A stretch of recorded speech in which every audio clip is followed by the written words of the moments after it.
Andrew, the Southeast Asia electricity market is going through an exciting development. Our investors, developers, and solar EPC contractors, as well as households, are taking notice. For example, in Singapore, we have the liberalization of the retail electricity market. What that means is that consumers can now enjoy competitive pricing and also innovative offers and flexibility in the way they purchase electricity. And in Malaysia, we are waiting for bidding of the third phase of the 500 megawatt large-scale solar project.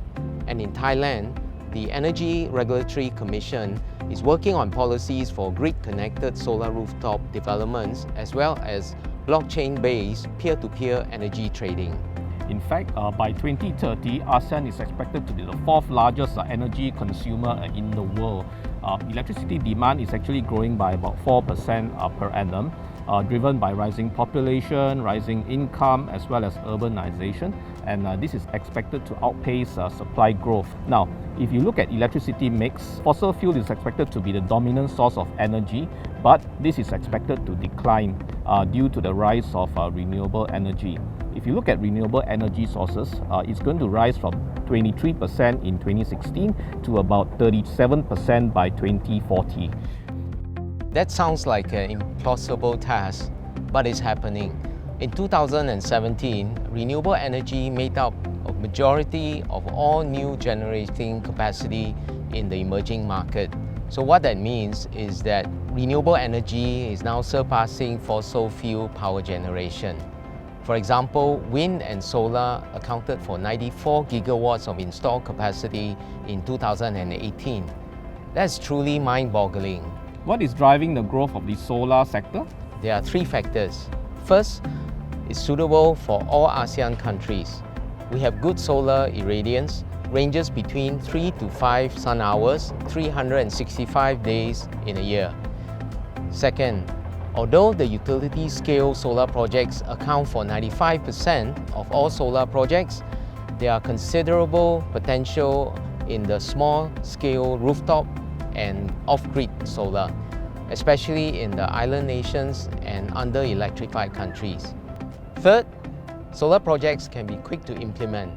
It takes about 3 to 6 months construction period. We are also very encouraged to see the introduction of favorable government policy. Now, each country have their specific targets for renewable energy as a source of electricity. There are also favorable feed-in tariffs, tax breaks, as well as soft loan incentives to underpin the growth of the renewable energy sector.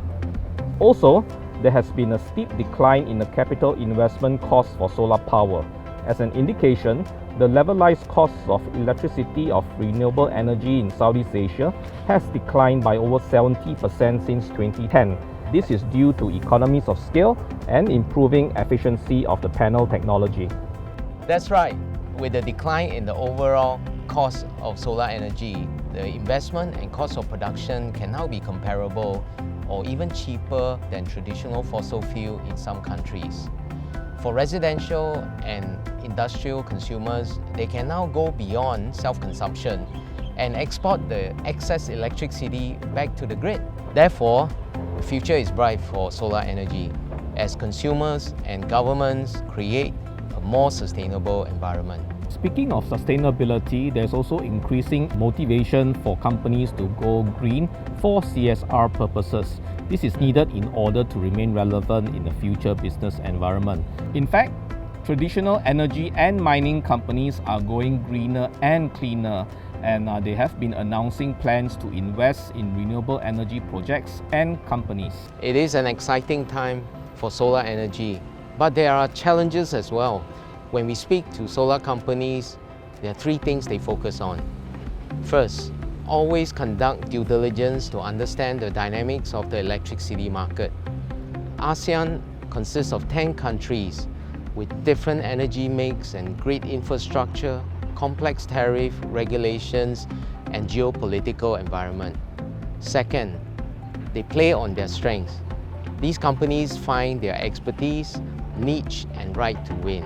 And last but not least, they build a strong execution team with the right people, have the technical skill set, solid contractor, get proper advice on procurement strategy and get an optimal financing plan.